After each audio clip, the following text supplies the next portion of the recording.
la péninsule arabique restera toujours la forteresse protectrice du livre d'Allah et de la langue du Coran, du livre et de sa langue. وَتَحْمِيهَا مِنْ عُدْوَانِ الْعَادِينَ, et qui la protège de la transgression des transgresseurs.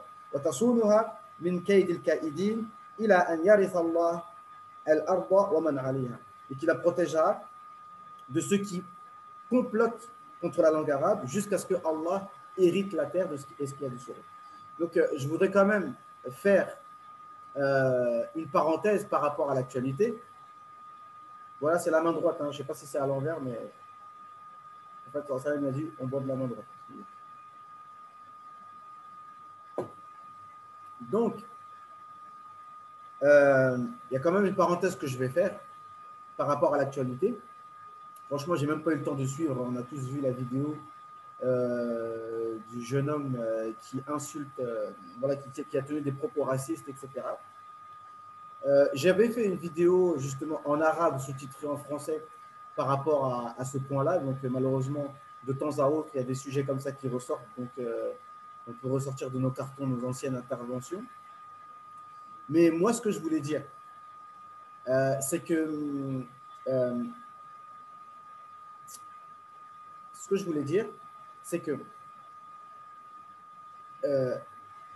attendez, je peux trouver, ne t'inquiète pas. Ce que je veux dire, Naam Abdallah. Naam. Non, ce que je voulais dire, c'est quoi? C'est que chaque peuple doit se sentir fier de ce qu'il est.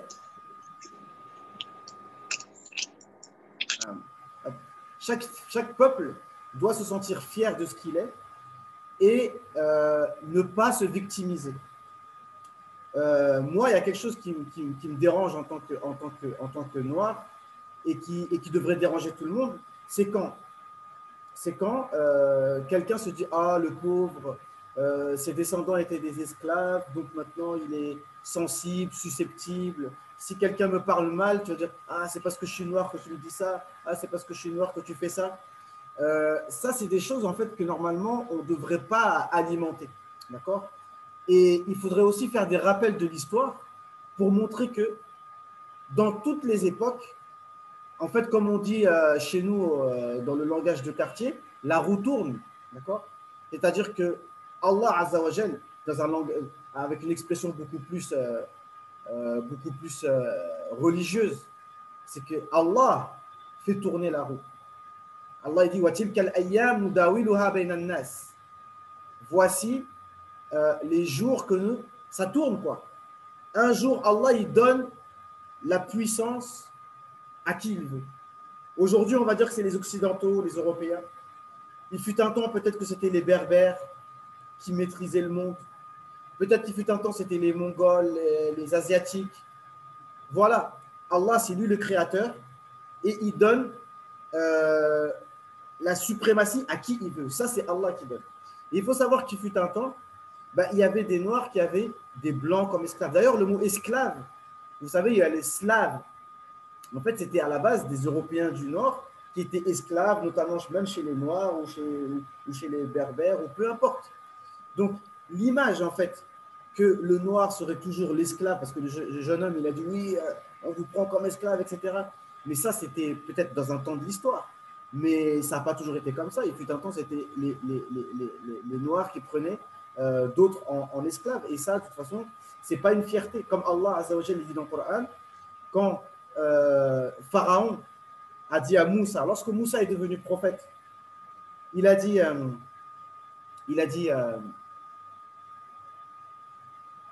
Alam nurabbika fina walidan Alam nurabbika fina walidan wa labithta fina min umrika sinin.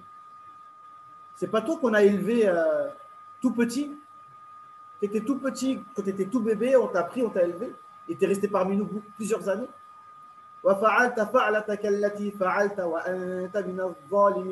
Et tu as fait ce que tu as fait parce que Moussa, involontairement, il a mis un coup de poing à quelqu'un et il l'a tué. Et Moussa, il a répondu, je l'ai fait. Quand j'ai fait cela, j'ai eu un moment d'égarement. فوهب لي ووهب لي حكما ووهب لي ربي حكما وجعلني من المرسلين.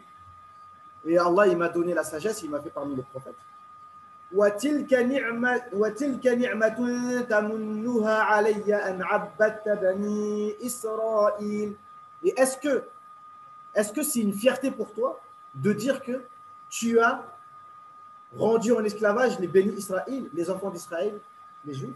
Est-ce que c'est une fierté pour toi? Parce que dans un autre passage, parce que les versets s'expliquent les uns par les autres, dans la sourate Mu'minun, Allah il dit, alors le passage il dit quoi?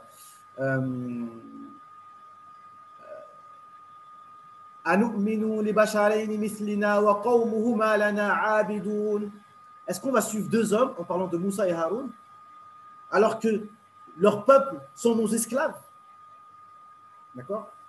Bref, donc ce n'est pas une fierté de dire qu'on a rendu en esclavage un tel et un tel. Mais ce que je voulais dire aussi, c'est que en tant que musulman, bon, voilà, ça c'est en ce qui concerne les musulmans, c'est que Allah Azza wa Jal, c'est le prophète sallallahu alayhi wa sallam qui l'a dit, Allah Azza wa Jal yarfa'u bihadha al-kitab aqwaman wa yada'u bihi akharin. Allah il élève avec le livre d'Allah, avec la religion d'Allah, certains peuples et il rabaisse d'autres. Allah Azza wa Jal a mis en garde les Arabes qui ont reçu le Coran en premier. Et Allah il dit wa innahu la dhikrun laka wa liqawmik wa sawfa tus'alun. Le mot dhikr ici, ça veut dire un honneur pour vous, ça veut dire c'est une noblesse pour vous. Ce Coran, ça va vous permettre de vous donner de la noblesse. Et effectivement, sans le Coran et sans l'islam, qui s'intéresserait aux Arabes particulièrement? Donc quand je dis qu'on revient à la langue arabe pas raciale, pas par rapport à la race, non, parce que nous, ce qui nous intéresse, c'est l'islam. D'accord? C'est l'islam. Et si la langue arabe nous permet de préserver l'islam, alors nous, on va s'attacher à la langue arabe. D'accord? Et c'était un honneur. Mais Allah, il a dit وَإِن تَتَوَلَّوْا يَسْتَبْدِلْ قَوْمًا غَيْرَكُمْ ثُمَّ لَا يَكُونُوا أَمْثَالَكُمْ. Il s'adresse directement aux Arabes en disant si vous vous détournez, Allah il va vous changer par un autre peuple. Vous avez remplacement. D'accord? Comme bon, j'avais envie de. Entre nous, on peut se faire, on peut parler librement. C'est juste une petite blague. Apparemment, Benzema, il a loupé un penalty. Moi, je n'ai pas suivi. Hein, je prétends pas que je ne regarde pas le foot, mais là, en ce moment, je n'ai vraiment pas le temps.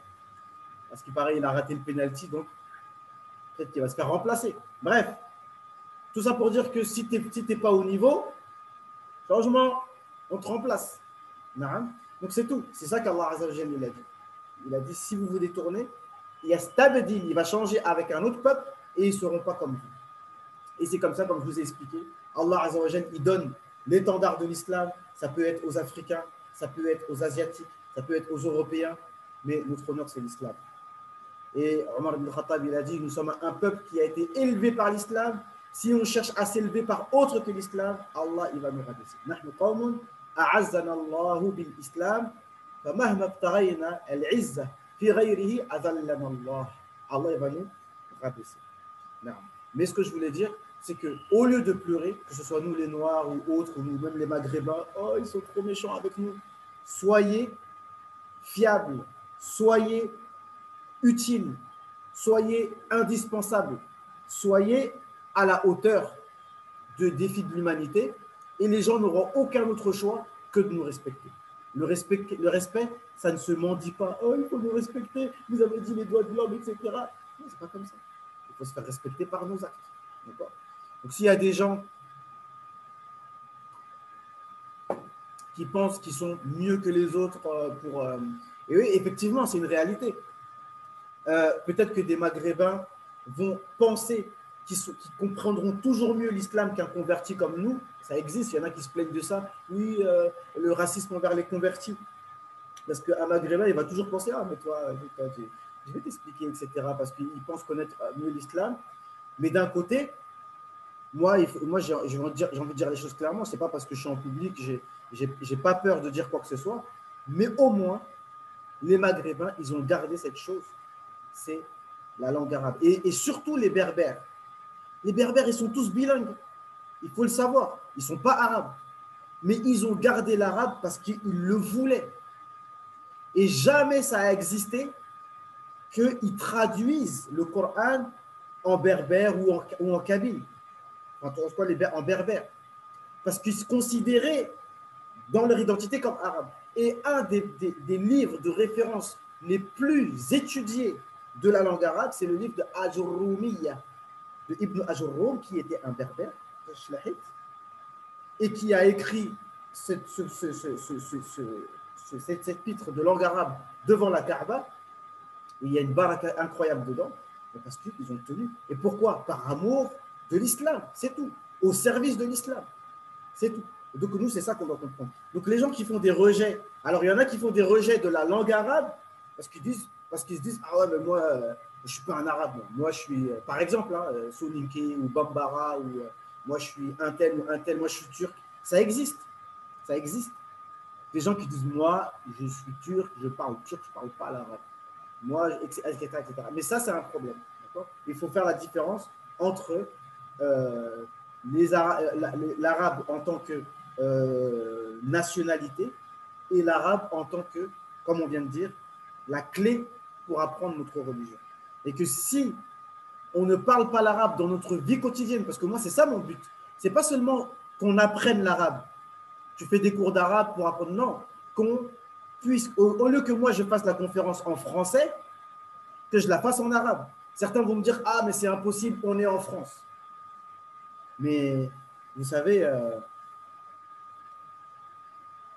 ça c'est vraiment, je vous dis des choses auxquelles vraiment je pense tout le temps et à laquelle je réfléchis tout le temps. On est en France, mais un pays, il n'y a rien de figé dans un pays. Rien du tout.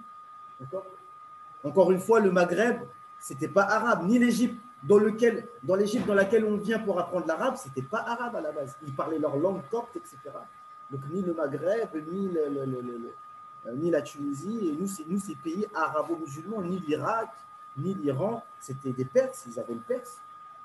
L'Iran, ils parlaient l'arabe, il fut un temps, mais comme ils ont voulu, leur nationalisme a repris le dessus, ils ont dit non, nous on ne veut pas de la langue arabe, on reste avec les Perses. Imaginez les Berbères, ils auraient fait la même chose. Comment on fait maintenant? On est tous là comme ça, Masmouka, on ne connaît pas. C'est un problème. Les moindres phrases, on ne connaît pas. Et donc ça c'est un frein pour nous pour mieux comprendre le Coran et finalement, c'est un frein à l'islam. Donc voilà. Donc, il disait ici que la péninsule arabique, ben, c'est elle qui va préserver le Coran et la langue arabe. Mais comme on a bien compris que c'est par le fait de protéger et d'être au service de la religion dans tous les domaines. C'est tout. Celui qui fait l'effort de faire l'effort pour la religion dans tous les domaines où la religion a besoin, et ben Allah Azza wa Jalla, il va l'élever. Il n'y a pas, ça c'est clair, le prophète sallallahu alayhi wa sallam, il a dit. Allah, il va élever. Et il y a plein d'exemples. Vous savez, il y avait parmi les tabi'in qui s'appelait Al-Ata ibn Rabah, c'est-à-dire que c'était un négro, quoi. Et puis à ce pareil, il était nain, il était voilà, pas très beau, etc. Enfin voilà, pas avantagé. Mais je crois que c'était à Médine, Fuqaha al-Médine. Personne, surtout sur le Hajj, personne, quelqu'un avait déclaré, c'est-à-dire on a fait des appels, que personne ne donne des fatwas au niveau du Hajj sans passer par Al-Ata ibn Rabah. Et puis à la fin, Omar ibn Khattab, il a dit effectivement, comme le prophète sallallahu alayhi wa sallam a dit, Allah élève par ce livre certaines personnes et il en aura besoin.